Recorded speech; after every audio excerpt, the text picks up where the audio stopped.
Жумуштан кетесиң дегенде кыйратып аткан эмне жумушубуз калды? Ошо кишиден өзүнөн сураш керек да, эмне кыйратып аткан, кайсы жумуш бар? Мектептин мугалимдигинен кетесиң деп коркуп, мектепке мугалимдерди таппай жүрөт. Кимди кетирет? Эми муну шылтоо кылбайлы да.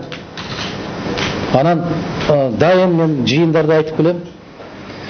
Өзүңдүн атаңдан коркпойсуң, өзүңдүн энеңден коркпойсуң, күйөөңдөн коркпойсуң, аялыңдан коркпойсуң, мектептин директорунан коркуп каласың. Бул шылтоо. Анан жанакы добуш берүүчү жерге киргенде жалгыз өзүң киресиң, өзүң көрүп турасың, жараткан Алла көрүп турат, башка эч ким көрбөйт.